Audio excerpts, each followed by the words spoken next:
Welcome to Planning Phase Syndicate, episode 77. Failure to act brings consequences, but sometimes consequences can be turned around to advantages.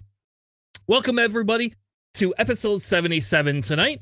Thank you all so much for joining us on, well, if you're in Michigan on a cold and snowy night.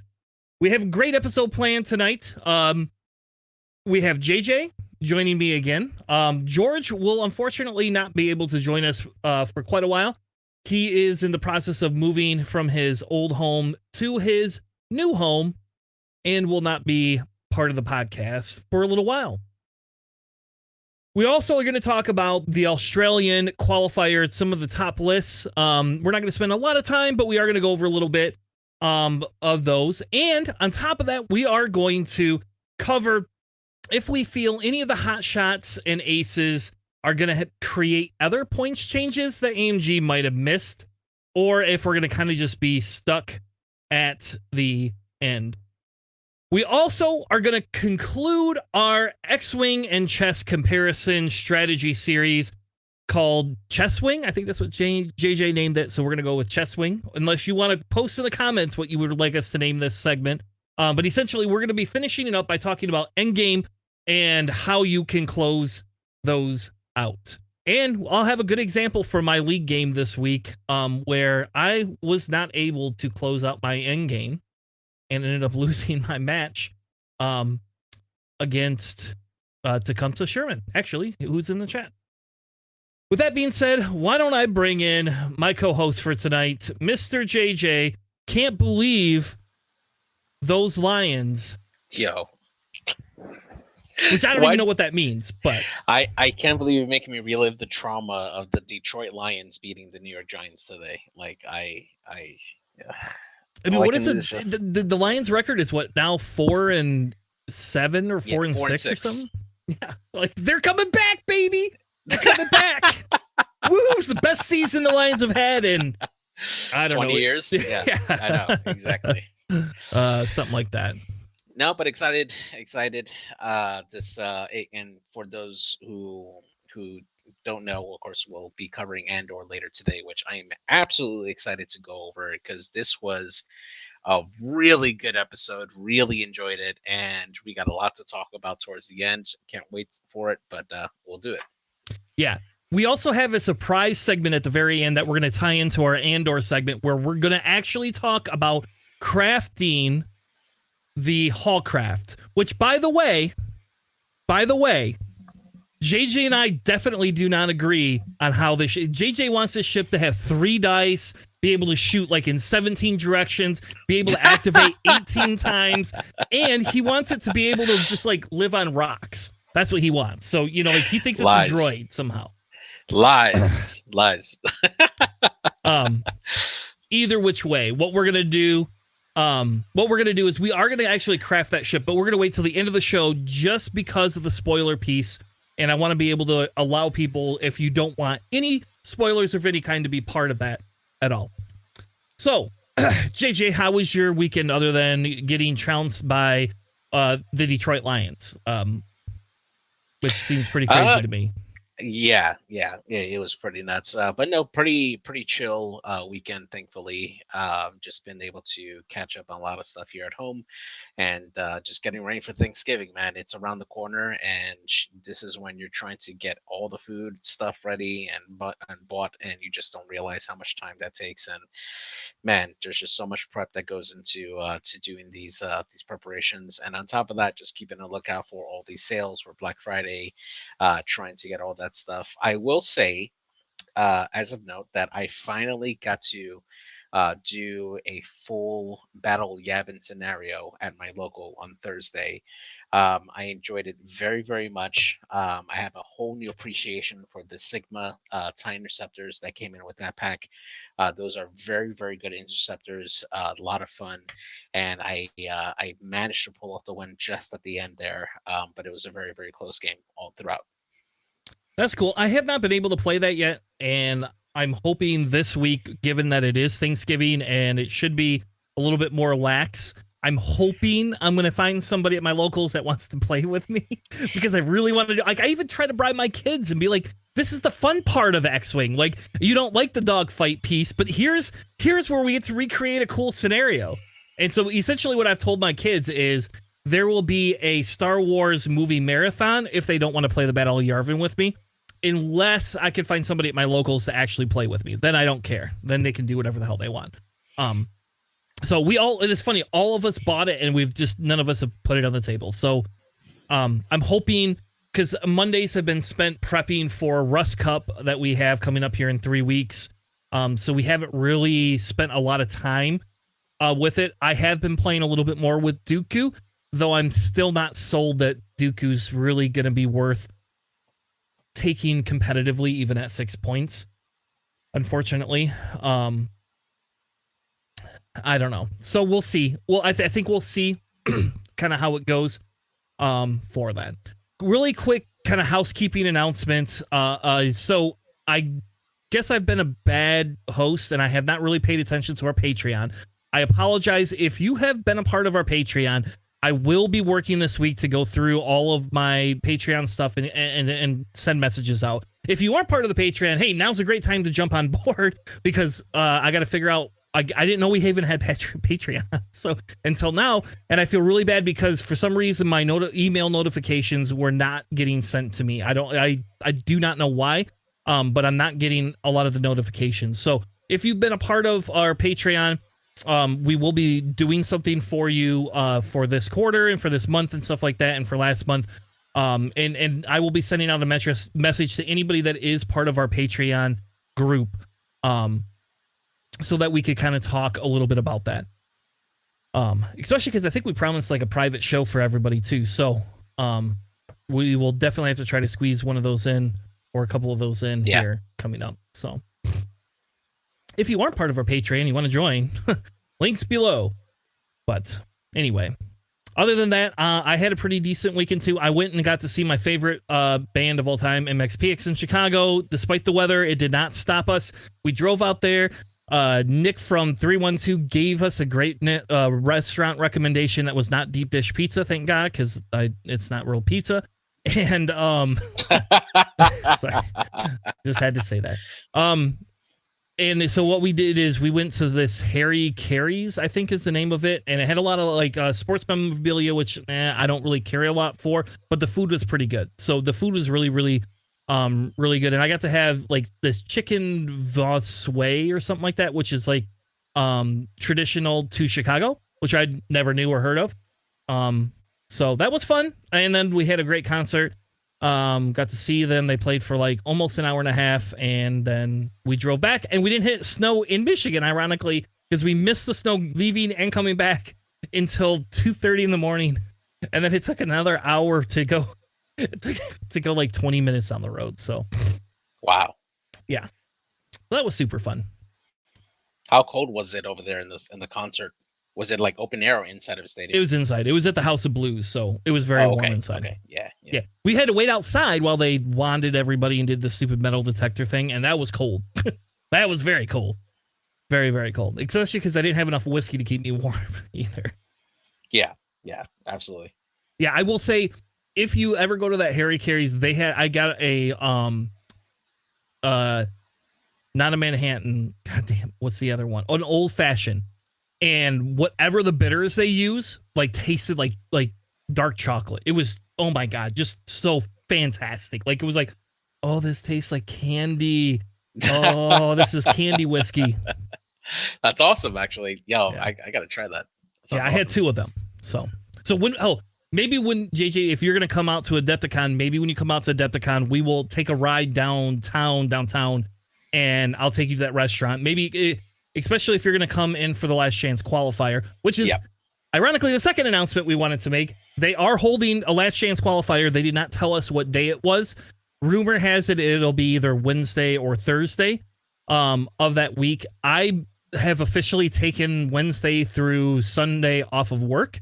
And depending on when the Last Chance Qualifier is, if it's only going to be Wednesday, I don't know what I'm going to do. But we'll probably go out there on little sleep and play in. especially because the rumor is that if you have like a 50-50 winning record, you get to play the next day. So, or get to play in the tournament. I mean, worst case scenario, we get to play other games. I am super excited to play the Star Wars Shatterpoint. They'll probably have demos out during the Adepticon for that. That is a game that I'm very interested in, and I can't wait to try it out. So yeah, it's a win-win. So I have a question, JJ. If they have a last chance qualifier for Armada, which I heard they're going to, right? And it's not on the same day X-Wing is. Do you want to play with? Want to jump in? Let's play some Armada too. Yo, I will be down 1,000%. We'll do that. You just have to provide me with the list because my brother has all my Armada stuff. Yep. Now. So let's put a pin in that. We'll come back to that. I was thinking about that because I don't think I could learn Legion fast enough to play it, but I could probably muddle my way through a fun, Armada list. And if worse comes to worse, and we could get into both last chance qualifiers on different days and get into both tournaments, that would be fun right there. Hands down, happy to do that. I would be super excited by that. Heck yeah. Yeah. So, but yes, my buddy Phil, I just have to talk to him. He told me before I could borrow his stuff for Armada. So if I can't convince him to come with me out there, he had at one point told me he would. So we just had to build our list in advance. So yeah, which I'm going to rely all on you for that, and to give me an easy list that can win with being easy. That would be awesome, man. Well, cool. Let's. That's enough for the. That's all the announcements that I had.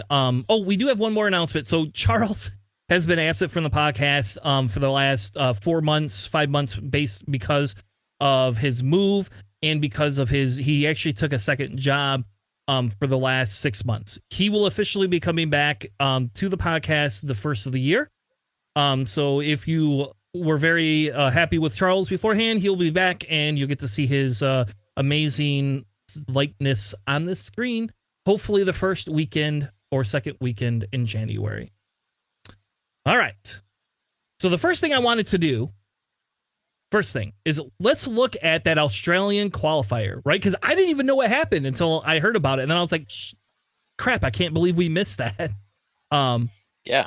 I honestly I couldn't believe that I had missed that, and I apologize. We would have gone through this last week, but I heard about that today. So we have a little bit of variance, but for the most part, it's pretty similar lists that what we've been seeing. It looks like Octocon has officially taken a tournament down. So now Ryan he needs to eat some crow. So hopefully Ryan will say something and congratulate Octocon after all the crap he's given that guy for not winning. So, well, Boba Fett winning the a qualifier now, it means that Boba needs to be nerfed now. Probably 10 points. Remove the crew slot. No, don't do that. When we're done with this, we can talk about the Boba problem in Scum, though. Actually, if you would like. Yeah, we'll do that. All right, go ahead. Sorry. I was gonna say the real issue, and I kind of do agree with Ryan, is Kanan having the ability to have a second force with Maul or 3 force with the child, makes it very, very difficult to take down these very tanky ships, the fire sprays. So it can feel like a bit of a feels bad. But other than that, I mean, Octocon is a world-class player. I've had the privilege to play against him a few times on GSP for their tournaments, and he's just such a great player. So congrats to him. Yep. So now, if you look here, he opted for Chafe Missile on Boba Fett, even at 9 points over the 4 points, right? That's crazy. That's crazy. But again, obviously it works. It's obviously over the FTC. To some extent, if you think about it, a Chafe Cloud works kind of as an FTC. And over Fearless. So essentially this list is giving up Fearless and FTC to get those Chafe missiles in there. Yeah. It's a very, very solid option. I mean, with FCC, you can still have your opponent trigger it so that way it can go off early before you wanted to. With Chaff Cloud, it actually gives you the agency to deploy it at your advantage against your opponent. So I think that that it's still the right call over FTC. Yep. In second place, and You can say the name. That way nobody can make fun of me for butchering it, because I am very bad with names. Ming, we'll just leave it at that. We have CIS. We got Django Fett, General Grievous, Cad Bane, and DFS 081 for that particular list here. Doing some great work here. This is a CIS Aces plus DFS. Can do a lot of work here, and it's really good. Yeah, and really the big noticeable difference here, obviously we had the hike, so you lose your proxies, and they chose to go with Count Dooku in this list over VTG, which I'm not actually opposed to, especially if you like the Count Dooku play in it. And Cad Bane, noticeable difference here is it has Electro Chafe missiles and Synced Laser Cannon. Whereas normally we were not seeing Cad Bane with Electro Chafe missiles. But a lot of it makes sense because you can do your cloak action round 1. And depending on where you are in the board, you can now do a 5 forward to the 2 boost, 5 forward, Chafe Cloud. Or Chafe, well, no, you can't, because you have to do the Chafe Cloud first. Never mind. But you can still do your 2 forward, then shoot your Chafe Cloud, which is essentially like a 5 straight for it. So, kind of surprised to see that list still shows up. I didn't think Cad Bane was very viable in that, as much as it seems. But I'm not 100% sure how they did cut, to be perfectly honest with you. So, I'm guessing Travis Foss is the next one. And I really wanted to go through this list. I have two questions about this list, right? But we see Luke and Wedge, with proton torpedoes. Basically, they're the boy Luke and Wedge. So you save that point with Wedge. You have Fenrau with swarm tactics. Obviously for Boudica, and you have Boudica on the screen. So I don't know where Sandy is, but they would be very excited if they saw this in the top 4. We have Boudica. The question is, why Mando Optics? So it allows you to take the target lock during the system phase, which allows Boudica to be able to spend his actions to do the reposition and focus, so you can get a double modded shot.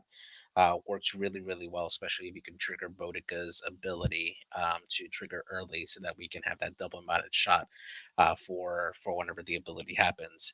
It's a really, really good way to get a really good like range 1 shot from Boudica. So yeah, I like it, and I think the swarm tactics. I think you don't lose a lot with Wedge. It does go down to an I5, but that swarm tactics allows you to pick any of the ships and say, hey, which one wants to be an I6 with me.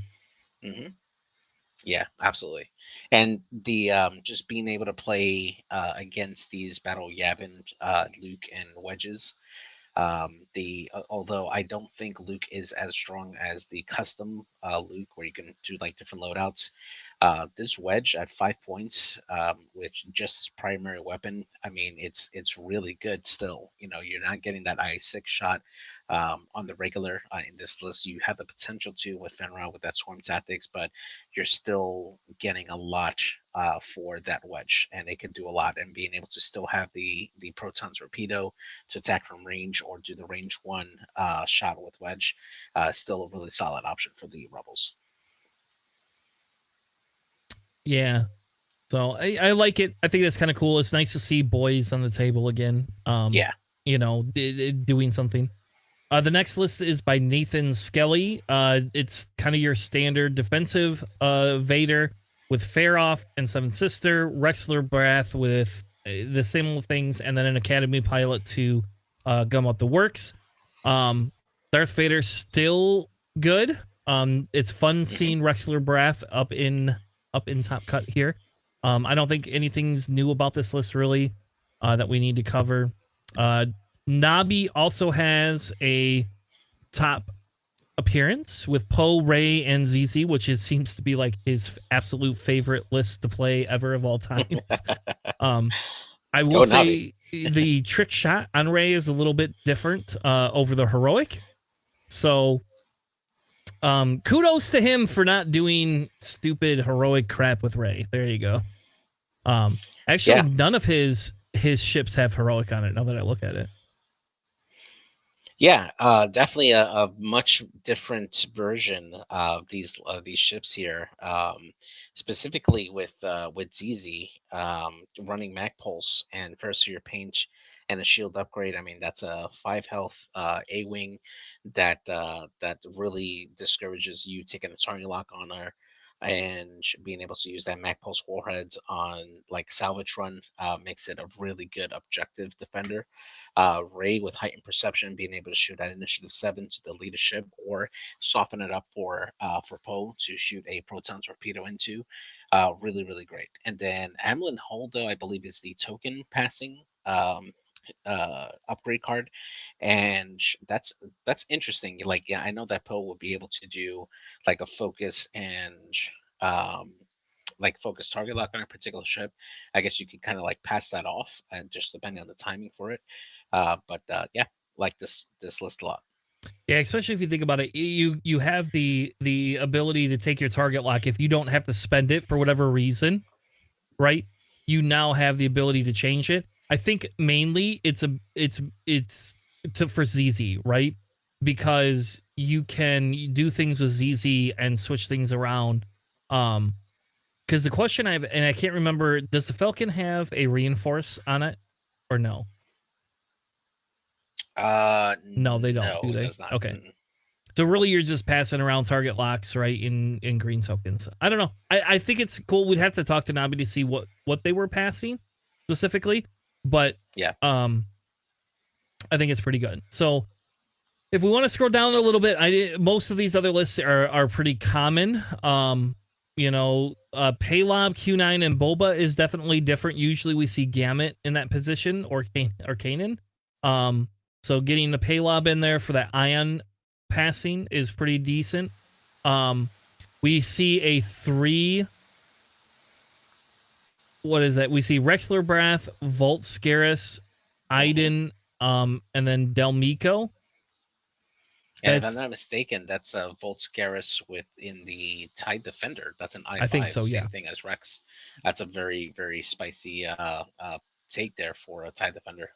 Yeah, I've not seen that before either, and I think again, I think that's pretty cool. That's definitely Wing definitely has that's a unique list I've not seen before.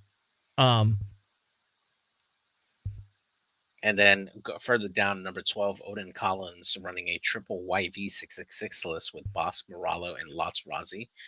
That's really nice, especially when you look at Jabba the Hutt on there. Now, I'm interested on how he used Jabba, if it was specifically just to boost Zam, because contraband cybernetics can't be triggered with Jabba anymore. So I'm just wondering how he used that. I mean, that is a pretty good way to charge up Zam much faster on Bosk, just using Jabba the Hutt. But yeah, it's nice. So the question I have: can Super Commando charges? Do they say you can't recover those too?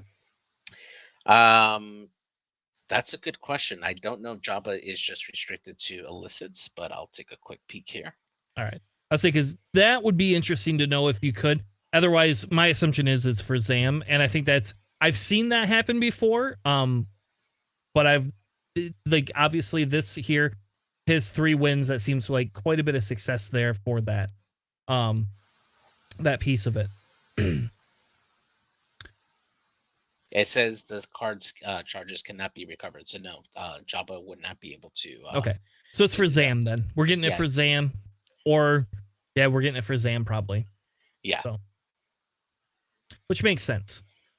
So, all right. Well, those were kind of the lists that I wanted to point out, on here that were a little bit more unique, something we hadn't seen. Greg did bring a Thane Kyrell, which is an interesting choice over taking Boy Wedge here. So that is definitely an interesting choice with Thane, and I think we're going to see Thane be a little bit more prominent in the meta than we had before, because of some of these other sharing and aggressive ships, such as Dutch, right? So I think that's interesting for that.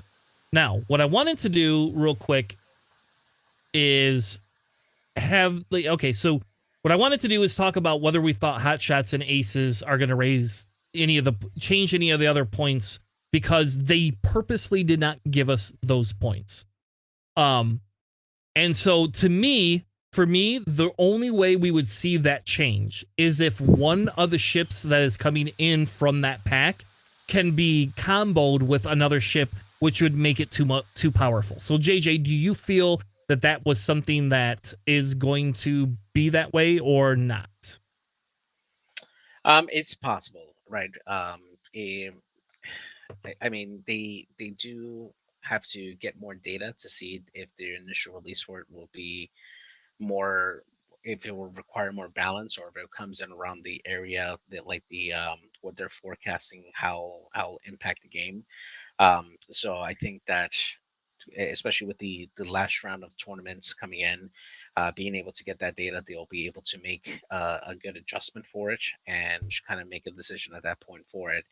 I don't know if for me. I think it's still too early to tell the impact for it, because we still need to see more and more data to see if it'll be viable. Because a lot of players who are playing competitively typically don't jump into the newer builds right away, until they see like a viable strategy for it, or just not have enough reps to make it effective.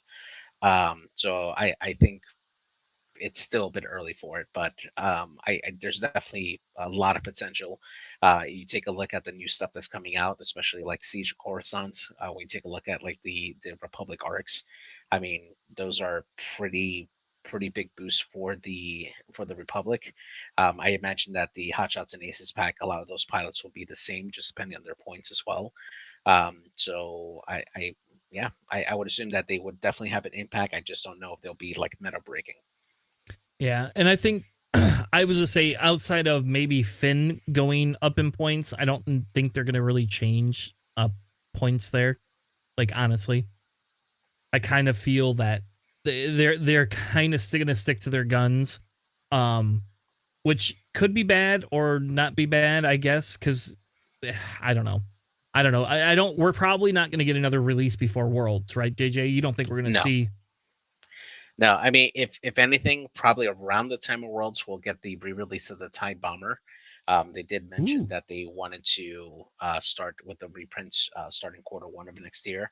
So the TIE Bomber will probably be the first one that we'll see, and then after that, it should be the Starwing. But at that point, I don't know, unless they come out with something that's groundbreaking in terms of like their points or standardized loadouts, which they did mention that they would have standardized pilots on them. Um, unless there's something like really, really big, I don't see that having a really big impact to the meta right at around the time of Worlds. all right, makes sense. Yeah. So that kind of leads us to a quick discussion, I guess I would say, before we get into our chess discussion, right? You mentioned Boba won something, now he needs to go up 2 point. And I know it was a joke, but we were actually talking about this a little bit at our locals, that Scum is having a hard time really moving away from anything but like medium and large base ship structures for lists. Yeah. And there is discussion, like the question becomes, and I do think Boba could go down a point to 8 points like Django. Um and that's probably a spicy take there. But I think the discussion has to be, how does AMG change Scum so that it no longer just specifically is the Boba meta? I mean, if you take a look at the majority of lists that have made it with Boba to like the top cut, you'll see kind of the same similar loadouts for Boba currently right now. Usually he has a force crew, right? Because so that we can have the that passive mod, other than his rerolls at range one, and usually some type of defensive tech. And I say that in a loose term, either with false transponder codes or chaff clouds, just so Boba can survive the initial alpha strike with like ordnance in the event that he ends up like facing that kind of loadout on the opposite side. Once Boba's able to get past that initial engagement from range, then that's where Boba becomes strong, using his passive rerolls to try to take out enemies and try to survive as many shots as possible. And usually it becomes a bit of a points fortress, just to try to outlast the opponent in the damage race while inflicting as much damage as possible. This is true for the majority of fire sprays that we see. I mean, take a look at Django having that same ability at Initiative 6 to outmaneuver with the boost, or just out arc dodge other ships. Or take a look at Zam Wessel, for instance, as well, just having passive mods with her ability, being able to double tap. The fire sprays in particular, and I'm picking on them because we're talking about them. They're just at their points cost, 7 points, and having access to a boost on a medium base is something that is not seen in many other medium bases in the game. And the fact that they also have 3 attack dice either in the front or the back does not give them, they don't have the agency to have to turn around when they could just go past a ship and basically attack them out the rear and have the same type of offensive potential. It's a very, very unique ship, and because of that, that makes them very, very strong. That being said, because of their points cost, the limitations of what kind of list that can be played around them is very minimal. And in the case of the Scum, when you take a look at all the different options that Scum has right now, for smaller bases, I mean, you're basically paying 2 small ships that might have less efficiency than a single fire spray, and the fire spray probably comes out a little bit cheaper in the long run than having 2 small bases that are decent. So because of that inefficiency in Scum with smaller bases that are not support ships, obviously the Hawks are very, very good for support. Because of not having that hard hitting ship at a cheaper price that's available for Scum, more players tend to go towards those big points fortresses because they're more efficient for Scum, more so than any other faction. And that's what's created the meta right now for Scum, having a lot more medium and large bases, just due to the lack of availability of cheap, decent small base ships in Scum. So what would you feel would be a good alternative? So I think before you've mentioned we splitting Scum, right, into 2 factions. Mm-hmm. That's a possibility, right? Yeah. We could also see a change to Boba so that it's not rerolls all the time, that maybe it becomes a charge base instead. We've talked about that. So I think there's a couple of different options, right, for it. I think, and this is just my opinion, but I think you could put Boba at 8 points and go to a charge-based system and keep roughly the same loadout, and you wouldn't have to split that faction, but I think you would start seeing some N3As and different things in there. And I think the problem is, and this is, Separatist struggles with this a little bit too, because you have to make a conscious decision. Do you want to fly Django or do you want to fly like a swarm type, setup? Yeah, and exactly. It's very hard to let go of Django. And I'm going to reference my game against Sherman here real quick. They did win, but the game was very close for the most part throughout the majority of the game. And if you think about it, Grievous and Django both lived to endgame, no questions. It wasn't even like we were going to ever see Django or Grievous disappear. And I think that's the question is, and maybe this is a discussion for next week, or the week after. What do we do for fire sprays? Maybe it's just the fire spray piece that is just that bad that it needs to be corrected. But we need to find a way, in my opinion, in Scum, to change things so that it's not the Boba meta. I shouldn't have to feel like I want to take Boba Fett. I shouldn't feel like that. And Zach, I played Zach. We ended up tying, but round 1, my swarm eliminated his Mando. Like, it was gone. Like, between discords and energy shells. Now, that was without Django, so it was just a swarm. But taking a 7-point ship off the board in the first engagement, pretty much, that hurts. That's not how X-Wing, in my opinion, that's not how X-Wing should be played. Yeah, I absolutely agree. Yeah.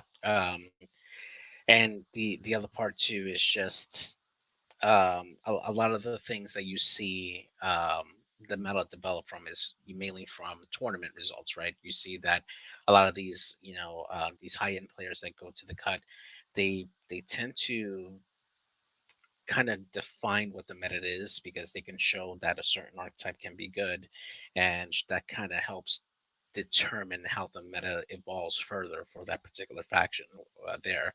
And from what we're seeing from Scum as of late, is the fire spray meta. Just seeing Kanan with two different versions of the fire spray making cut consistently because as we know, the fire sprays are very good. Sometimes you'll see a fire spray in like a gauntlet, for instance, and I'm thinking specifically of like Cam Murray, who won the GSP event not too long ago with that. It's just, again, these are just very, very efficient ships, and it's just when you look at what you get for those points, if you try to substitute that with other small base ships, I mean, you're just not getting that same efficiency out of those ships that you would have with those either the gauntlet or the fire spray in those cases. And it's just much more difficult to win, or at least if you're a newer player coming in to like the competitive scene, you're less likely to go with the other options when you're seeing that this is an established like list archetype that is doing well, and you want to try to emulate that or at least play that and in your own local. So it that's what kind of like drives that meta. So Greg has submitted the new Scum meta. He's calling it Scum 3.0. And it is a Lancer class, which, God, I would love to see those come back, actually. Like, I really enjoy flying that ship, even though I fly it horribly. With Sabine and then Forlom. Oh my God, Forlom in the Starfighter with the Mando, advanced sensors, and Kanan Jarrus, obviously. And then Manaru with Dengar, Gunner, Tracking Fob, Punishing One, and Notorious. That's I absolutely love Sabine Wren with the child because her ability to just like add a focus result, so good. That is actually a really nice addition to it. Just wish that advanced sensors wasn't banned, so that way Forlom could actually work properly. Yeah.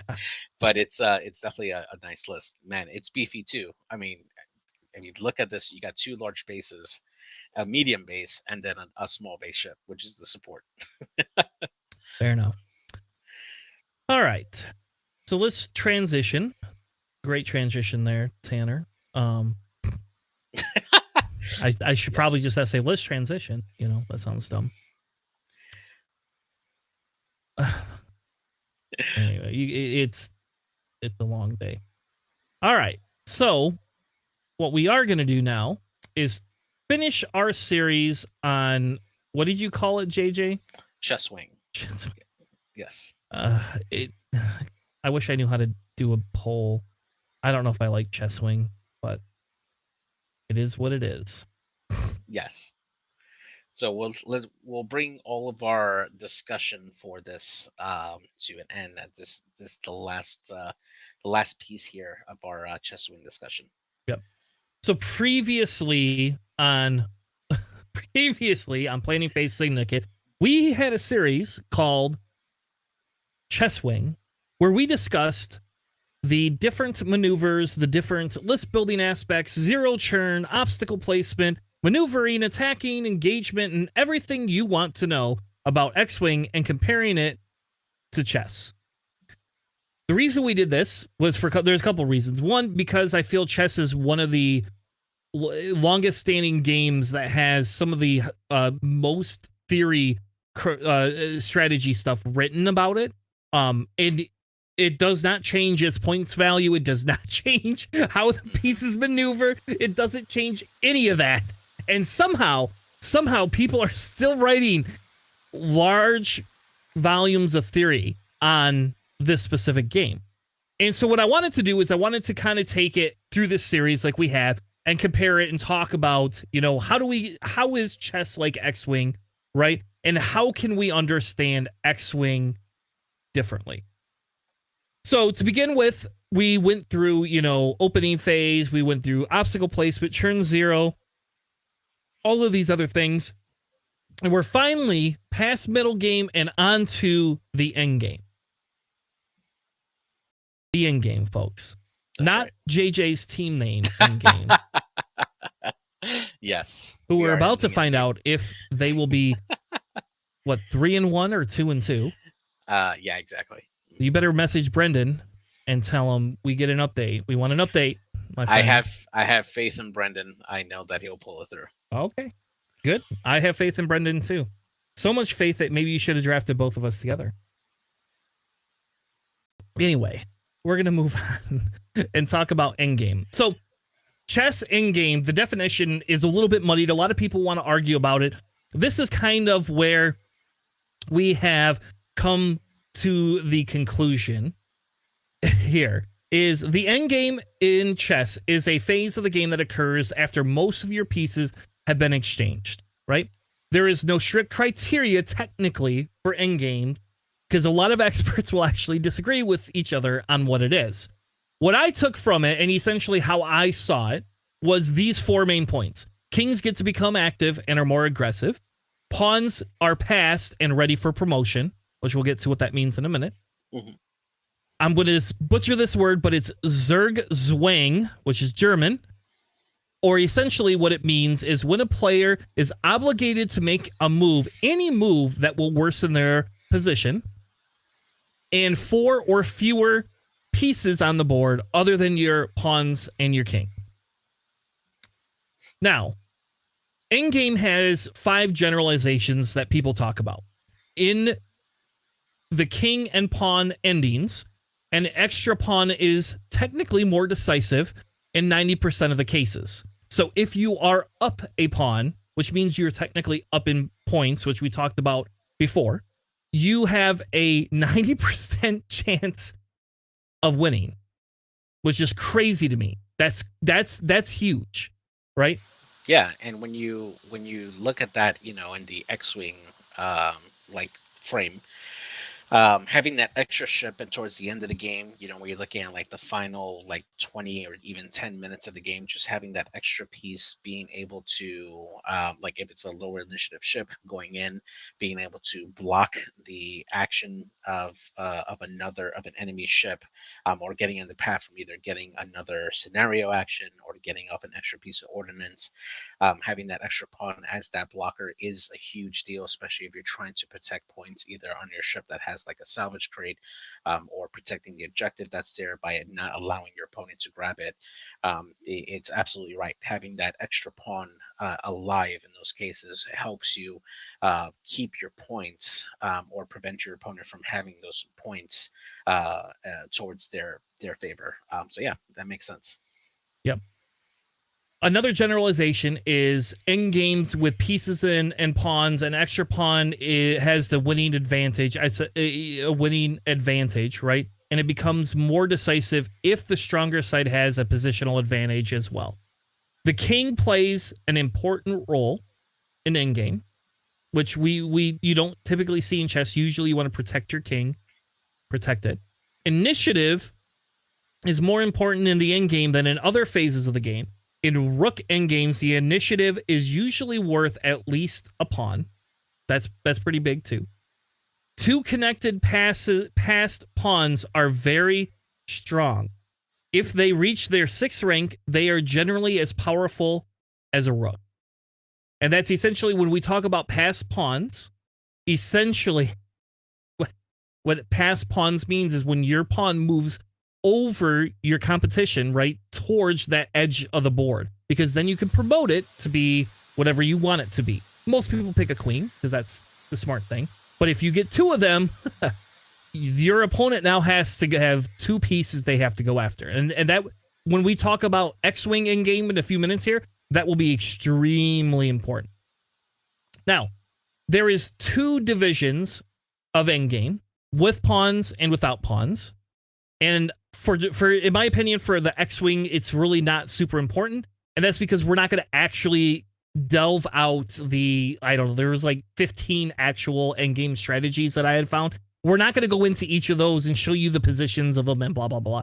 If you want that, you can look that up. But I think it's important to note the major difference. You could break essentially endgame up into 2 different divisions.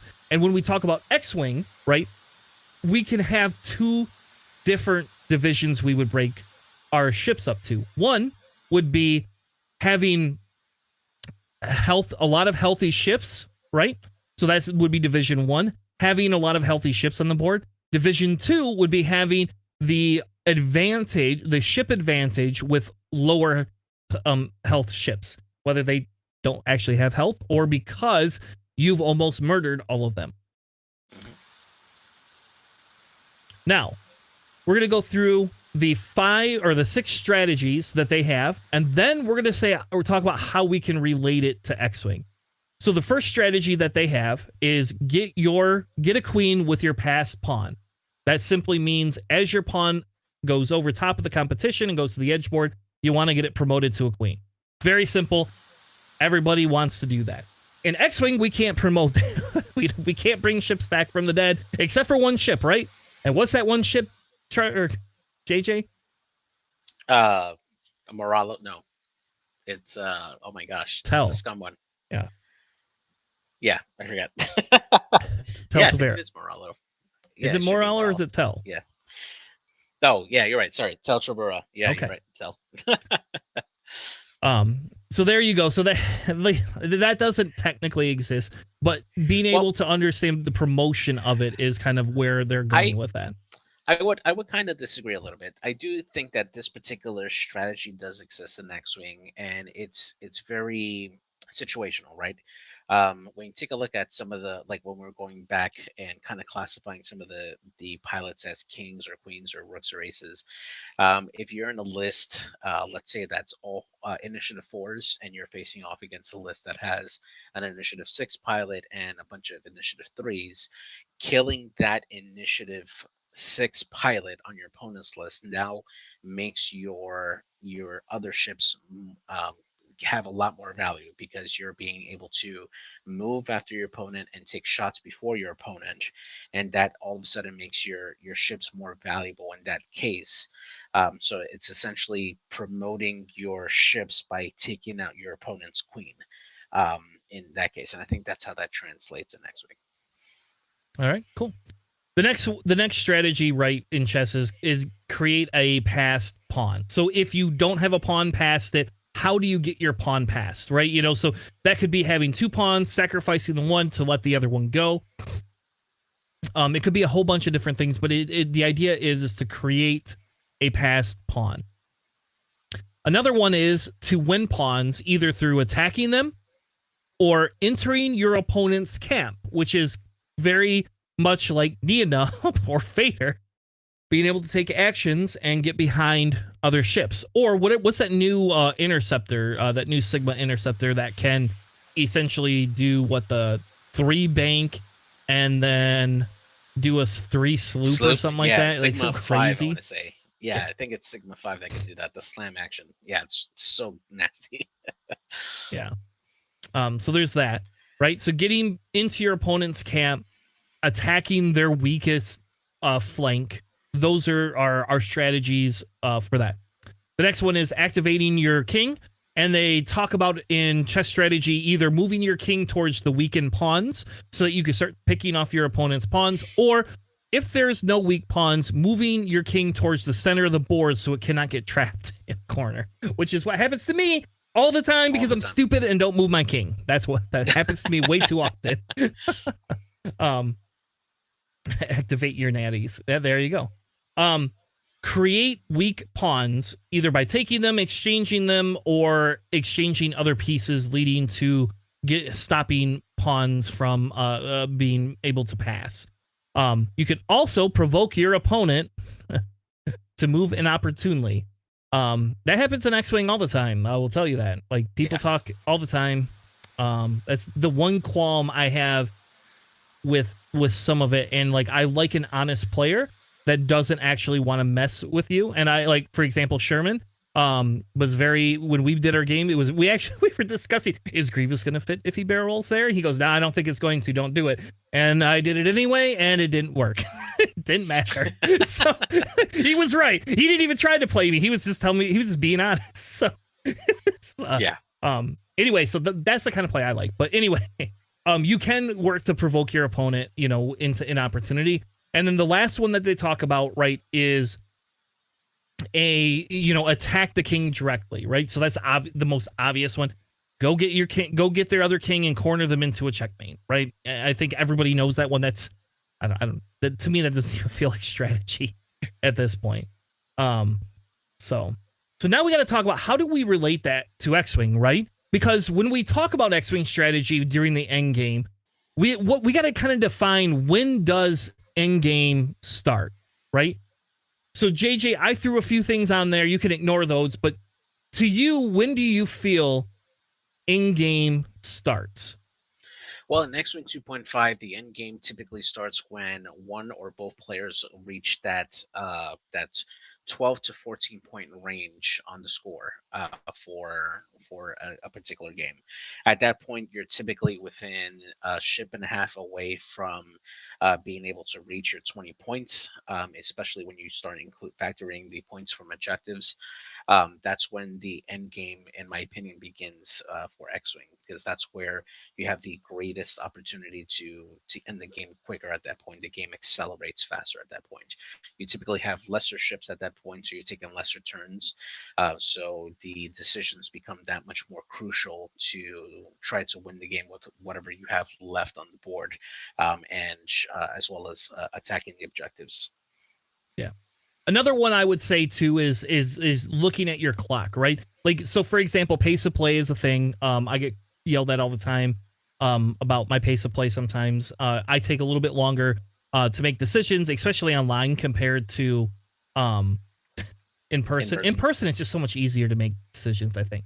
But anyway, so when you think about, like, if you are at 15 minutes left in your game, or you feel that you've had 5 churns, 4 to 5 churns, you're pretty sure you're in your in-game at this point. You know, very few players get, except for Crispy, I guess, and Nick, get into 11-round games. You don't see that very often. So I feel once you get down towards the end, it becomes kind of like a crunch time, right? The other piece of that, like you had said, was the 8 points. I feel if you, or the 12 to 14 points, I feel if you're scoring 8 objective points and then you have some set of ship points along with it, you are probably getting into that end game right there. Another one that I came up with was if you don't have a double score over your opponent and healthy ships, you're probably in the end game. That seems pretty. Even if you're only at 10 points and they're at 5, but you have all healthy ships and they do not, I would say your end game. The end game is upon you. Also a strong command of objectives. Or the last is if your ships are down to their last haul, essentially are close to their last haul, and you have 1 or 2 ships left. Those are kind of the principles for me that kind of trigger and say, hey, this is when in-game happens. Yeah, I would definitely agree there. I mean, obviously it does depend on the list. I mean, when you look at the double fire spray list, that's pretty much you lose one of your fire sprays and yeah, you're automatically in the end game. But a lot of times too is the number of hull that you have left on your ships, right? Because you can have a situation where, let's say you're running just like a vulture swarm and you have like a handful of them that just have 1 hull left. I would say that's pretty much the time for the end game as well, because you can easily lose a lot of vultures very easily, and that can end the game really fast.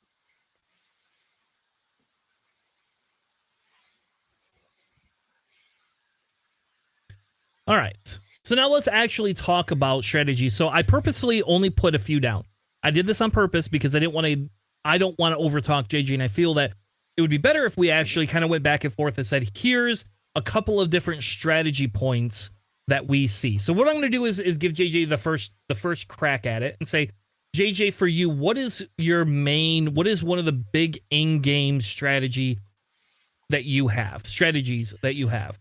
Well, one of the first things that took me a long time to really master, especially when I started getting to competitive X-Wing, as a newer player, is identifying that you're actually in the end game, right? A lot of players just kind of get lost in the quagmire of the game without realizing the positioning that they're in, right? Some players are just focusing on where they're putting their dials. They're focusing on like what their opponent has and stuff, and they don't actually take a step back essentially and look at the bigger picture, right? Are they up in points? Are they close to any objectives? How much hull is left or life is left on your opponent's side that can swing the game in your favor? Or how many points do you have left to reach your goal, right? And having that awareness mid-game is something that is a very key skill to have, right? Sometimes you could get emotionally involved either through like a bad die roll that can happen, and that can essentially shake you up to the point that you lose focus of the greater picture of the game, right? So I think before you get to any other strategies, just having that awareness of, hey, am I in a situation where I can end this game within the next turn or two with the ships and the positions that I have, and what do I do to work to make that particular scenario happen so that way I can close the game. And it also works the other way, right? Does my opponent currently right now have a reachable goal where they can end the game within the next turn or two? And what can I do to delay that scenario from happening so that way I can buy myself more time to win the game for myself? And I think that's probably the most critical piece for a newer player when considering this part of when the end game starts. Yep.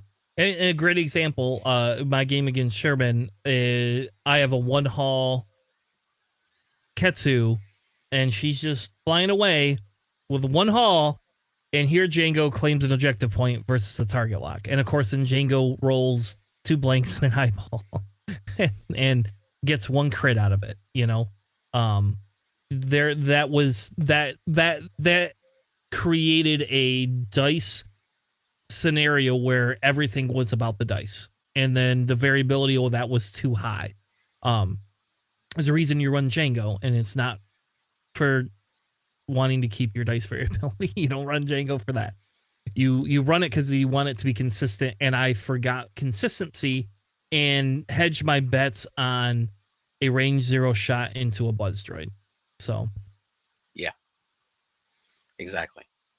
One of the ones that I had was command more objective points than your opponent. So an in-game strategy is once you get towards that end game and you are close to so you're down to your last, let's just say 3 churns or 2 churns, can you command more objectives and not lose your ships? Like, that's the big piece for me, right? Because I think objective play now creates that difference. So if going into it you're down 5 points, do you want to take every objective, or do you have to kill the ships? Well, what if you take 3 objectives and kill 1 ship? You win. Yeah. So understanding and being able to, and it's kind of like an ace play if we think about it, right? Ace play was very, very, very big for a long time, and it's because you had to learn when do you disengage. To points fortress. I hate saying that word, but that's to some extent what it is. Like when do you run away with Soontir versus engage with Soontir.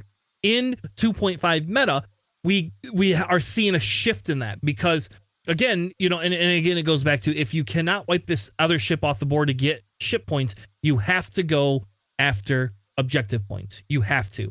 And identifying that in your mid game and then follow through with it in your end game is huge. And again, another point to, Sherman is when I ignored Q9 decided to 4K or whatever, 5K or whatever they do, and come back around and pick up that objective point for 2 extra points in the last of the game, right? huge. That's huge. That's a missed opportunity on my behalf, not acing that or getting rid of that ship and allowing that ship to go take objective points. And the more I talk about this, the more I really decided I definitely should not have won that game. Yeah. But understanding objectives and when to take them versus attacking is huge in endgame.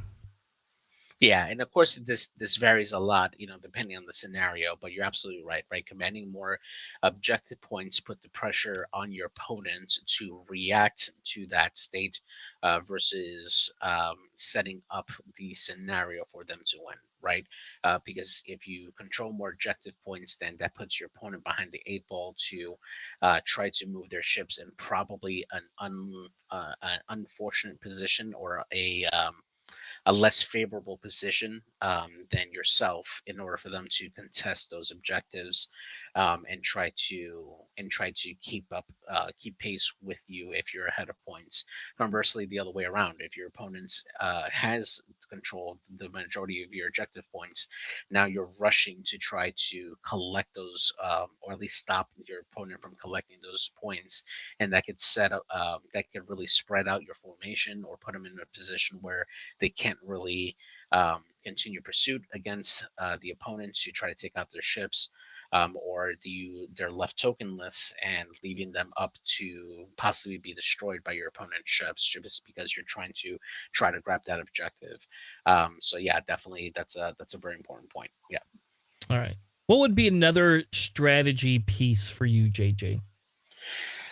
Maintaining the lead, right? There are definitely times where you're ahead on points by a good margin, and all of a sudden your opponent just comes out and you have no idea how it happened. I've seen it's times where people are up by 12 points and all of a sudden the opponent just comes in and just steals the win away. Recognizing your end goal at that point and not losing your focus on maintaining that lead is definitely a very big skill to have. I've seen, particularly with like salvage mission, right? There'll be cases where somebody has a cargo and they'll have one hull, and sometimes they turn in to try to engage and try to get a shot, and they end up losing that ship and losing the salvage. If you look at one of the most basic ships, let's say an academy pilot, which is 2 points and has a cargo crate, that academy pilot does more work by staying out of the fight and keeping that salvage token away from the fight than grabbing a cargo token and then going in to try and engage. You potentially give your opponent 2 points, especially if it has no mods, and you also lose the potential of scoring that one objective point for carrying that crate, because you're trying to force the situation into your favor. Sometimes it does pay off, but most of the time it's usually not worth to try to overcommit your forces when you can better utilize them by securing that objective and not trying to kill your opponent in that case. Another one that I felt was extremely important is create poor choices for your opponent. And one of the options I had was by creating bumping opportunities. So there's that, right? That doesn't have to be the only poor choice that they can make, but giving them poor choices. Do you, and again, think about it this way. If you have like a full health Django at the end of, turn 4, your opponent has to make a conscious decision. Are you going to focus your efforts on burning Django down, or are you going to ignore Django and just go hands in on another win condition, right? So then understanding that and creating bump opportunities, in my opinion, bumping can be extremely bad because they still get a bloody focus and range 0 shots are still a thing, which I hate. But creating that opportunity for you to be able to take and stop that ship from its optimal position. And we talked about it in opening maneuvers and mid-game, is controlling spacing on the board. And they don't talk a lot about that in endgame chess theory, but to me, controlling that space is huge, especially if you know your opponent's win condition is getting that extra objective or two, and you stop them with a bump, they can no longer take that objective. then it becomes a dice game. And then I guess if you get outdiced, you get outdiced, and it is what it is, right? That's not a thing that we can change, right? But it is creating and taking the variability piece out of it as much as you can. Yeah. And then lastly, one of the other strategies is recognizing the value of ships versus objective points. There are times where in the end game piece, you'll have an opponent who has a big ship that is down to its final 2 or 3 hull, where it's in danger of dying, and you have the opportunity to pick up, let's say, a salvage crate or assault a particular location to maintain those objective points. Sometimes it's worth just ignoring that objective just to secure those points in your favor, if you're able to guarantee that point, right? Especially if you're, like, let's say, facing down a decimator that has no agility and only 3 hull left. It's probably better to try to focus down and kill that ship, if it can guarantee you to either put you ahead in points, or even possibly win the game, versus trying to chase down a salvage crate, which can only possibly give you one point, if it's like not claimed. So just recognizing those situations where you're trying to identify what's going to give you the most gain in objective or in points in general, and trying to pursue that without compromising your position. Yep. Another one I just thought of was understanding your dice variability and how it will play into getting you to your endgame goal. So if your endgame goal and you're in a very close race, do you take the opportunity to worry about dice variance? And I'll say again why I hate range 0. But if you're taking a range 0 shot with 3 red dice versus 1 or 2 green dice, you have to understand what is your probability that you're going to get the hits and crits that you need. What is that probability? And I think that's the big piece of it. There is understanding that, and again, that would be the same thing as if you're facing down a Grievous who has, almost full health. Do you re-roll your crits?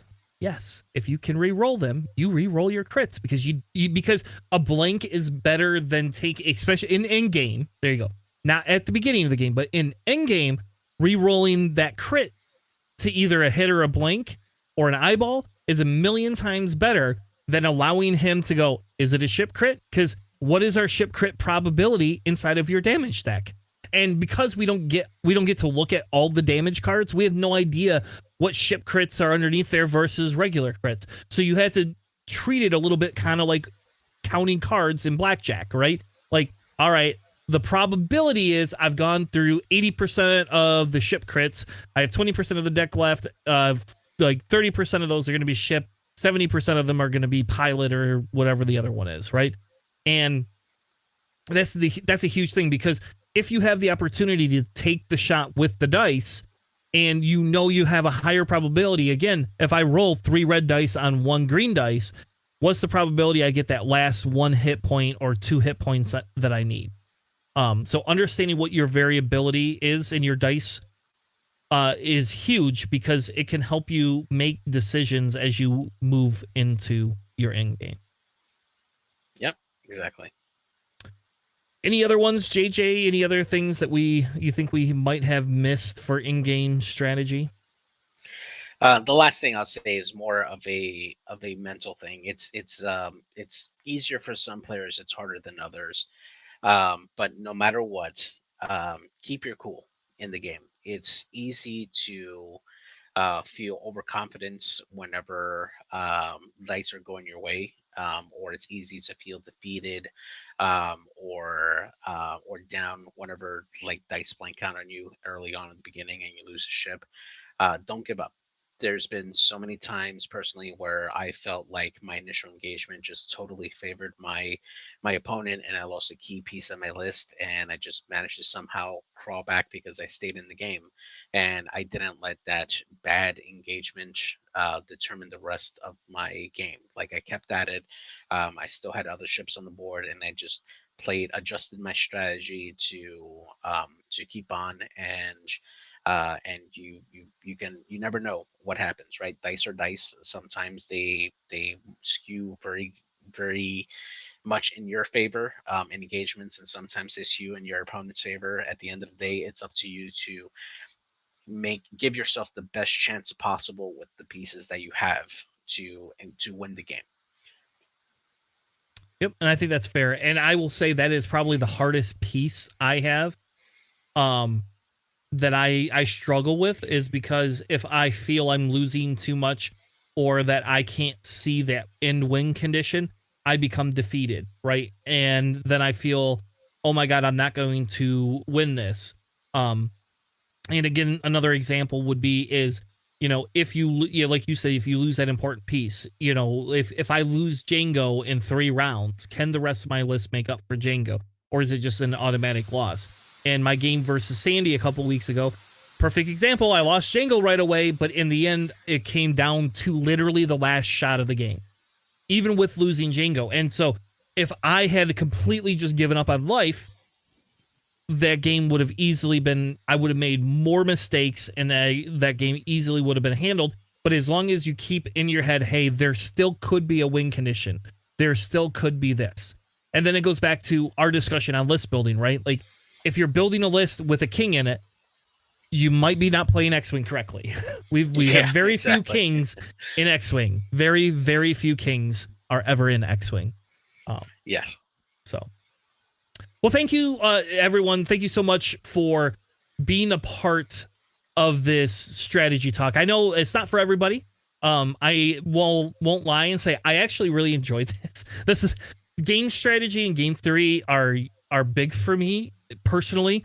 And it's I don't know. Like, I like playing the game. I love talking about list building. I like talking about all these other things, but I really like game strategy. I really do. And I think one of the things we're going to talk about, depending on what happens with points and things going into the new year, is going to be, what is the next thing, right? What do you want to see as the next thing? And maybe JJ, maybe we could create a poll in our Discord and then kind of share that link around in Greg's Discord and other Discords, and people can vote. What do you want us to talk about next when it comes to game theory and strategy? Andre, yes, Shatterpoint will be a thing that we actually talk about on this show. We don't know if we're going to create a separate podcast for Shatterpoint or what that's going to be like yet. So I don't 100% know where we're going to go with Shatterpoint. But yes, JJ and I have already had talks about, do we have to have another day to talk about Shatterpoint? Are we going to create a Shatterpoint podcast? There's a lot of things that are, we have 7 months or 8 months to make this decision. So, but yes, we are going to do something with Shatterpoint. We don't want to commit or talk about it right now, because there's some other things in the work with, understanding where we can go with it and how much of an opportunity we're going to be able to visualize things online for people will really be, do we want to do that or not? But yes, we really want to play or understand and deal with Shatterpoint, especially because somebody's going to teach me how to paint. Hopefully this winter, somebody's going to teach me how to paint. Corey committed to it. So Corey, I'm going to call you out and say, we're going to get there, baby. I need somebody to teach me how to paint something that looks nice. That looks nice.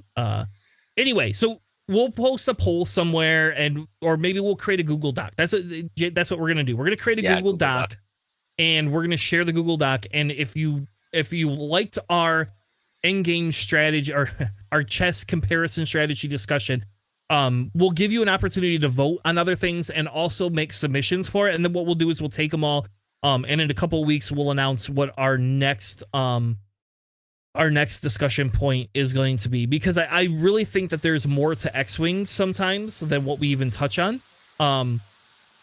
And, one of the things I had been thinking about is taking certain lists and breaking them down based on each different scenario, and then creating some sort of a ranking style system with, this list is meant for this type of a player, this list does well in these type of scenarios, and giving a list an actual ranking percentage or number and viability in current metas, right?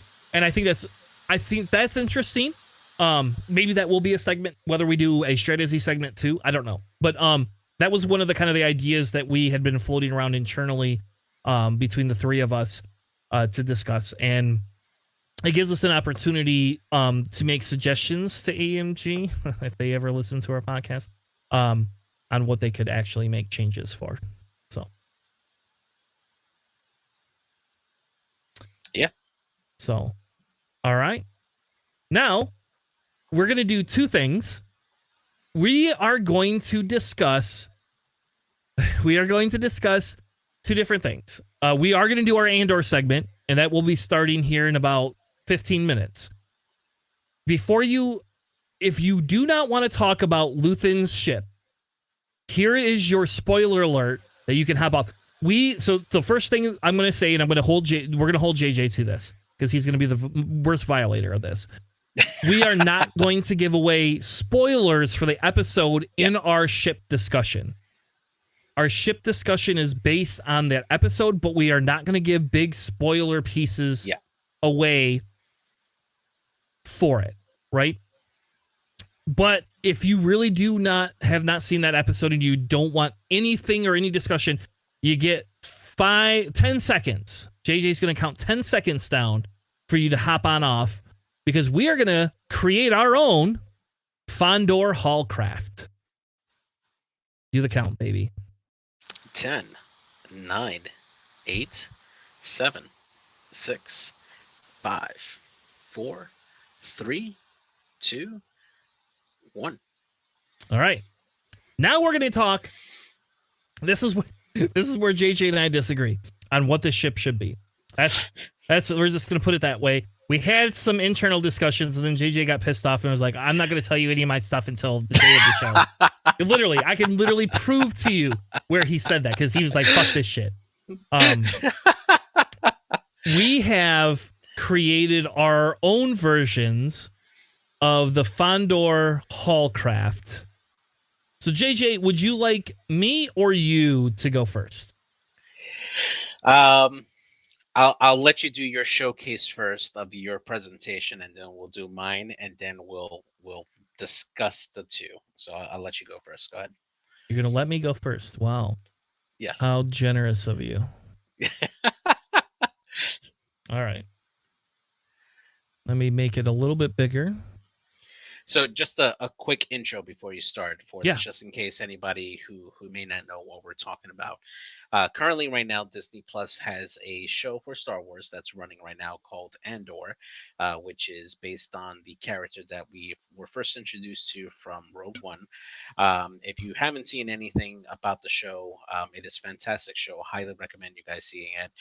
The ship that we're talking about is something that they previewed in the trailer when the show was originally announced, and this is specifically the ship that we're talking about. It's called the Fondor Haulcraft, as we learned from this last episode that came out, and that's what we're going to be discussing on what we think the ship should be, if and when it comes into X-Wing. All right, so I'm going to start, and I'm going to get really crazy ballsy here, and I'm going to say I want a ship that can die, which is probably not going to be super thematic, but we'll see next episode, and a ship that hits somewhat hard, right? So I'm going to say it's going to have 7 hull, no shields. We could argue and put a couple of shields in there and do it similar to like more of what a medium base would be. So like a LAT has 8 hull and 2 shields. Yes. So 7 hull might be, and I'll be honest, like when we get into some of the abilities, there might be a reason why I said it has to have 7 hull. But my idea is that the majority of the efforts of this ship is gonna go into escaping, benefiting others, or attacking. Right? Those are the reason it doesn't have a bunch of defense mechanisms built into its shields. Now, my theory is it's going to have a single rotating arc turret, so it will not be a dual. It will just be a single. JJ and I actually probably agree mostly on that one. And that's because we cannot see these stupid fire spray like arcs anymore. We just No. that has to change. And now that we moved to 2.5, we cannot have that. Yeah. In my opinion, we cannot have that. I believe it should have 2 native attack dice and 2 native evasion dice.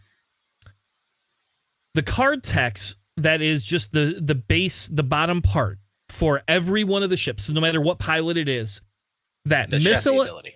the ability, yep. The missile attacks can only use the turret arc and can only shoot out the front or the back. So missile arcs will lose their front forward arc piece and will only be able to shoot out the turret, whichever way it's facing. So like the TIE SF, essentially. To some extent, yes. Yep. Yeah. Cannons, on the other hand, will be able to be used only for the turret arc, but can only shoot out the sides of the ship. That's it. Okay. Minor spoiler, we have 2 red lasers that come out the side of the ship. So that's a minor little weird spoiler that everybody's probably seen in the trailer. That's been around since the trailer. And we're going to get to that cannon piece in a minute. So essentially you can have a cannon and a missile, and both of them can only shoot out the turret, and missiles can only go front back. Turrets can or cannons can only go to each side. That's it. I believe it should be a medium base. My idea is the red maneuvers it has is going to be a 1 reverse, a 2 sloop, 3 and 4K. So pretty maneuverable ship for making predictability. And there's a reason for that, which we will not discuss. But there's a reason why I feel it should be maneuverable. I believe it should also have 3 and 4 blue straights and 1, 2, and 3 hards. And this is just the CIS player in me saying, if I take CIS and Jedi pieces and kind of look at Republic and Separatists, and I say, I feel 1, 2, and 3 hards are the smarter blue option. We could probably get rid of one of those. CIS does not get all 3, but it is what it is. Whites, I believe 1 and 2 are straight for white, and 1, 2, and 3 banks. So essentially, this is a very maneuverable ship. Again, we will not discuss why at this current time. Configuration. So I am a huge proponent of configurations. If you have not watched the show, go back. Every time we do this, I like my configurations. It's like my favorite piece. I feel that you could fix lats with configurations, so we wouldn't have to have a 6-point frickin' hound. Anyway, so I came up with 2 configuration cards. One that says, what do I sacrifice? The other one is called Fledgling Rebellion. The sacrifice card essentially is, while you perform a primary attack, before rolling dice, add 1 attack dice to the attack if a friendly shieldless ship takes 1 crit damage. Okay. So essentially causing a damage on one of your friendlies in order to add a dice to the roll. Okay. Yes, because I feel it seems silly to give it another dice all the time. And that's, again, part of the reason I say with our turret, you can have missiles and cannons on those, is for the pure fact of you can use, if you want the bigger attack dice without taking all the damage, that's how you do it. Now, if a friendly ship took a direct hit, meaning it had no shields, right? Because I said it has to be shieldless. So again, let's just say the ship had, I don't know, give me a ship. Give me a ship. TIE fighter. A TIE fighter. God damn it. Okay. Yeah. So TIE fighter in Rebellion as those shields. So it takes that crit and it gets that crit and it's a direct hit. So it takes a second hit, right? You may convert one of your hit results while rolling to a crit. So essentially, if the ship you gave took 2 damage, you can roll an extra dice and then give out one of the results as a crit. So kind of as if you hit me, I'm going to hit you harder type thing. Okay.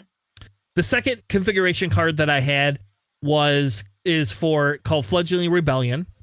And essentially what this one does is, while you execute a red maneuver, you may coordinate a friendly ship within range 1 to 3. After you coordinate, you get a disarm token. Would you remember all these abilities? Yes. Yes, DJ, you would 100% remember these. You'd have to if you want to. I don't know. Like, these aren't on the card. These are configuration cards. I like to point out to Zam Wessel, pilot on CIS. It has this much text. It really does. Yes, so. I'm a CIS player. That's probably where this comes in from. Right. So you essentially could take a disarm to do a coordinate option. After you gain a disarm token, you can gain a strain token to perform a second coordinate action to a friendly ship within range 1 of the ship you just coordinated, and they have to perform the same action as the other ship. So if you coordinate a target lock, that other ship has to take a target lock. I also want to make I didn't want to put this in here, but essentially the action has to be on your bar, right? So you cannot just take a target lock action and not have a target lock. So again, if you were a TIE fighter that didn't have that, you wouldn't get it. It just wouldn't happen. And I think there's a way to word that more professionally than I have. But for time's sake, and because Tanner's not like the best person at words all the time, I'm just pointing that out there. So for slots, essentially I said it could have 2 crew slots, 2 cannon slots, a sensor slot, one missile slot, so you can't take barrage rockets, 2 mod slots, 1 illicit slot, 2 tech slots, and a bomb slot. For the action bar, I only want it to have a focus, evade, target lock, and a rotate action. But, and this is where it gets into, like, I thought it would be kind of cool if you had a red action where you can barrel roll to a red focus, or you could boost to a red evade. That way you can't have both of the fun things all at one time. I also believe you could have a red reload option and a rotate to evade option, because I think that's spicy. Might be too much. And essentially, I felt it should go in the Republic and the Rebel faction, and with a possible nod to Scum and Separatists. Again, this is just me thinking, how do I sell this crap to more people?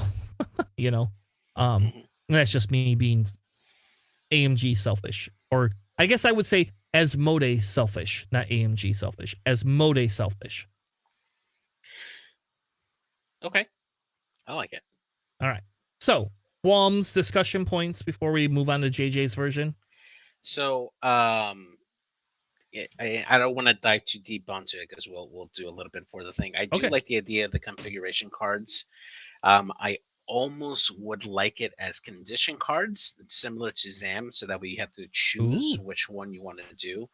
I think that's something that would be kind of spicy for this particular chassis, especially if you're doing it for Luthien as the pilot himself, as the pilot ability for Luthien. I think that this would actually be a interesting mechanic for the game, especially for the first ability. If you can decide to damage yourself in order for you to do this ability, I think that would be really good as well. Yes. I mean, I didn't want to spend a bunch of time creating pilots, and maybe that's what we do next week. Maybe after the final, we can actually do that and say these are the pilots that would go in this pack or whatever.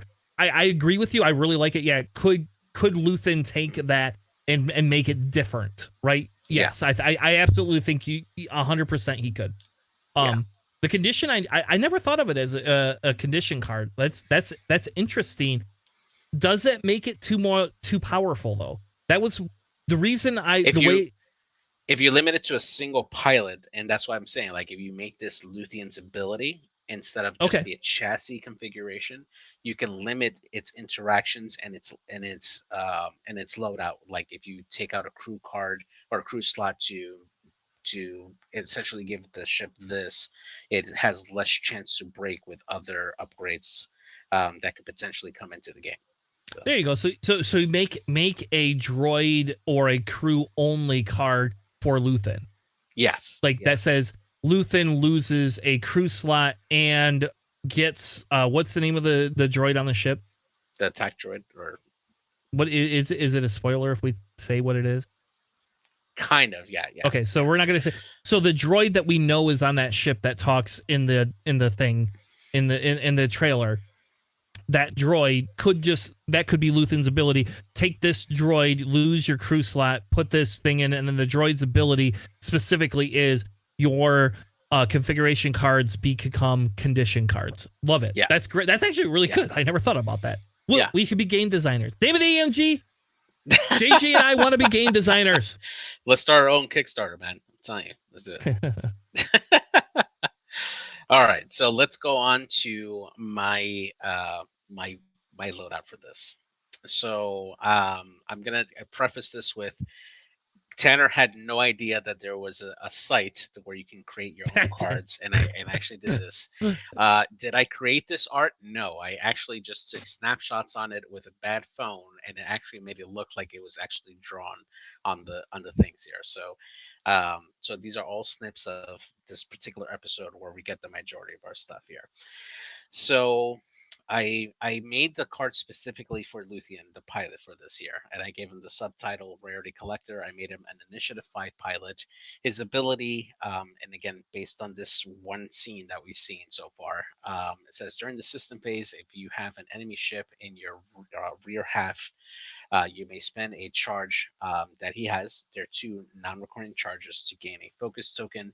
The chassis ability, I wrote Fondor Droid Brain before you activate. If you have your enemy ship in your firing arc, which is different from Luthien's ability, you may gain a Calculate token. If you do, you gain a Strain token as well. And then I made a configuration card for this one here. I kind of messed up the icon on them, but the first one here is the maneuvering assist foils, the open configuration. This helps reduce the difficulty of the bank maneuvers, and before you activate, you can spend a Calculate token to flip this card to the closed position. It also gives the ship a red boost action to its action bar, so you can choose that as his action. Now, I wanted to specifically have the timing done at the same time because I want the ship to have the possibility to get jammed, so that way it can prevent it from being able to use this ability. I wanted to have that kind of weakness built into it as well. The closed configuration. Hold on, can I ask a question? Yeah. It says before you activate, you may spend a Calculate token. Where do you get a Calculate token from? From the Fondor Droid Brain. Oh, so you would get a okay. Strain to gain that Calculate token, and then you can use that Calculate token to now activate the foils to close. And I see. And if you were jammed, you would get your Calculate token. Therefore, that's kind of spicy. Yeah. That's actually kind of spicy because that could fuck you or screw you over pretty bad. Yeah, exactly. Now the close position. It says decrease the difficulty of your straight maneuvers. After you fully execute a maneuver, you may perform a barrel roll action, and if you do, you are able to flip the card back to the open position. So this is similar to the HMP's maneuvering like assist, where they could do the back and forth flip open and close for their ability. And I created a modification card for this called the Broadside Laser Array. And it says after you execute a barrel roll with your closed foils or configuration, you may spend a Calculate token and gain a Disarm token to deal a face-down damage to one enemy ship in each of your side arcs at range 1.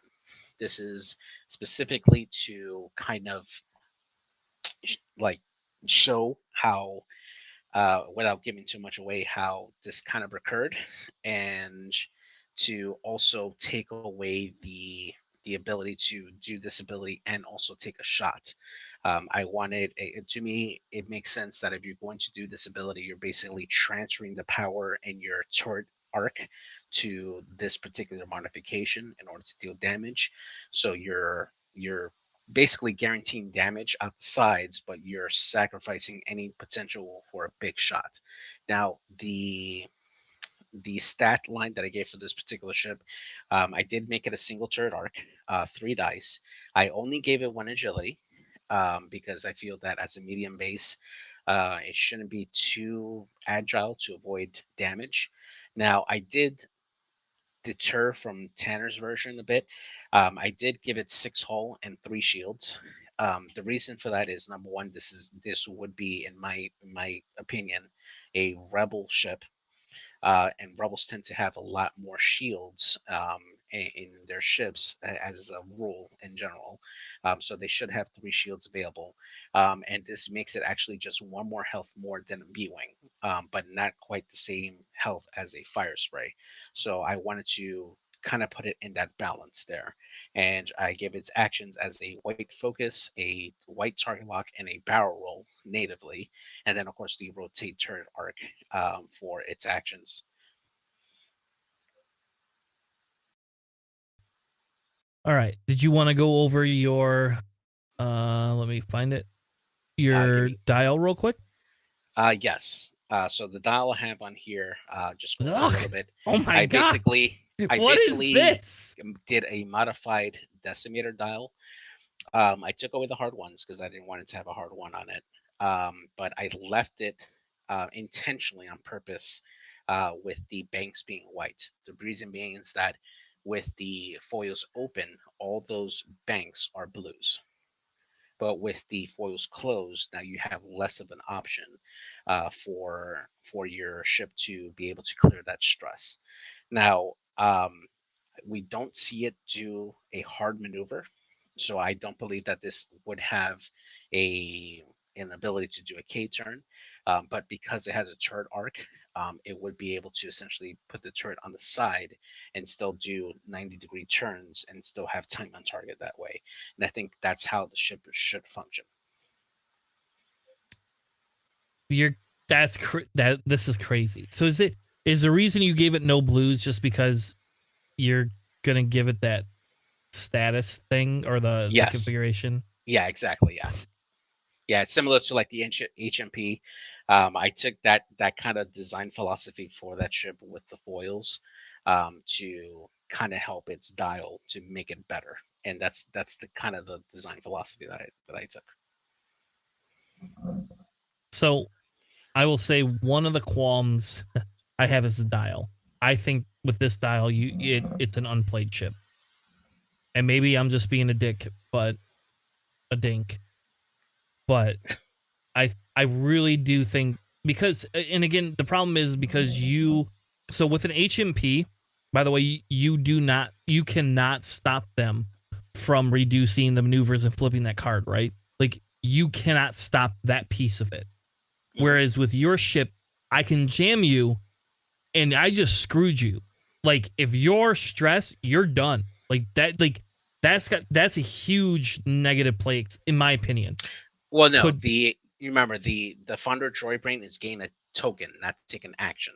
So you're going to gain that token whether or not you're stressed or not. It doesn't depend on being stressed. And if you're jam, however, is different. If you get jammed before your activation, then at that point, that's where you have issues. Yeah. That's what I'm saying is, and because it affects your dial, I feel that it would be a lot harder to accept only 2 blue maneuvers. Yeah, and maybe if you had a condition in there that says if you couldn't do this, you could change your dial. But then you and I know what would happen. They would ban it. It would just be banned. Exactly. It wouldn't be there. Yeah. See, part of this too is like because I'm building this specifically as a rebel ship, I have to also take into account other crew members that are available in the Rebel Alliance currently right now. Yep. So, Neo Nub is a big one. You're right. I didn't even think about that. The other one is K2SO, right? Being able to give a ship a calculate token for stress, and if their foils are open, they just basically clear that stress, no problem. All right. So that's kind of the reason for it. Like I wanted to be able to balance the ship. I do understand that 9 health, 3 of them being shields, does make the ship tanky. So I do have to give it some type of an Achilles heel to balance it. So that way it's more of a fair experience that way. Like you can still interrupt the efficiency of this particular ship being susceptible to jamming. And that way you can basically limit where it can go. I wanted to have this blend of a decimator feel, but with the foils to make it feel more like an HMP, but like on a smaller decimator frame. And that's how I designed this particular ship. All right. I mean, I think that's fair enough. I think the big piece, right, is how do we balance it? And you know what? That actually sounds like a really good segment we could do. is a discussion on true balancing of and understanding how that works in game design.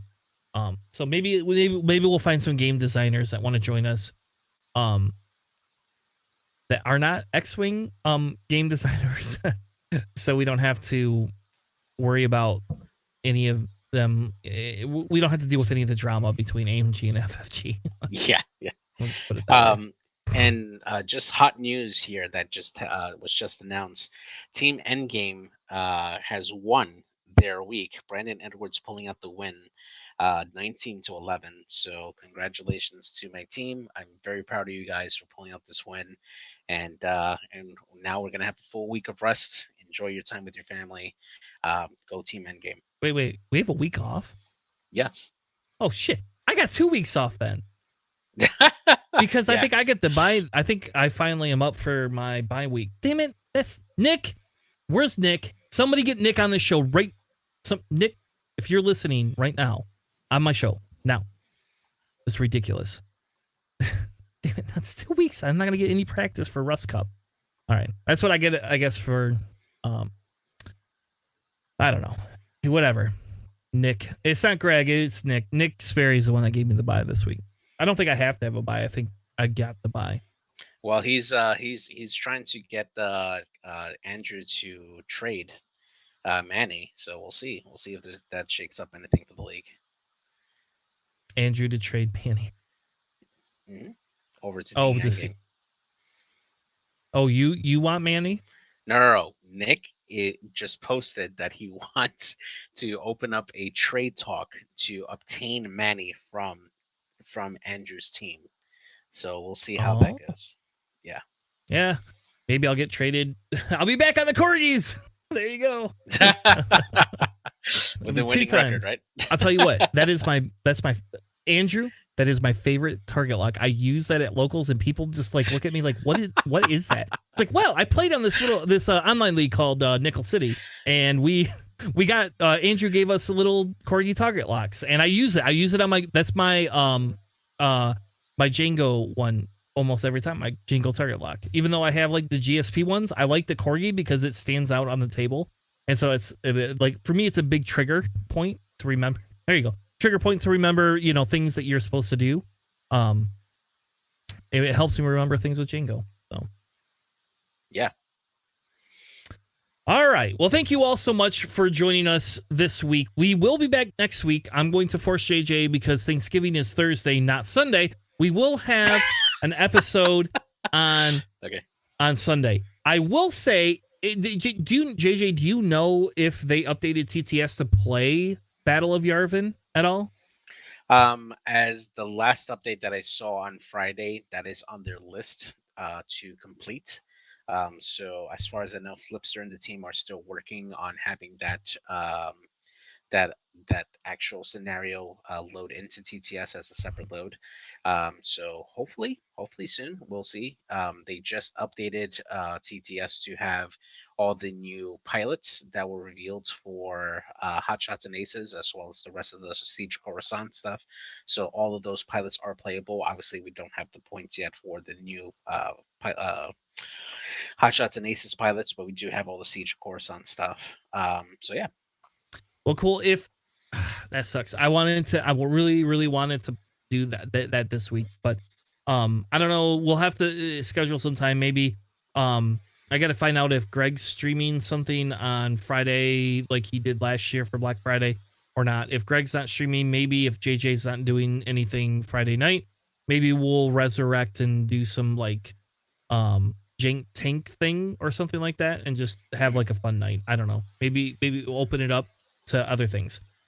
Also, we will be creating our survey for our next like theory craft discussion or whatever we want to do going forward. So look for that in your inboxes. I guess not in your inboxes, in your Discord inboxes. Because we will have a Google form where you can fill it out, and I don't know. Yeah, we can make that a thing that you can all join us for. With that being said, we're going to wrap the episode up. thank you all for joining us. We will be back next week at some point, as well as next Sunday at 9 p.m. Eastern.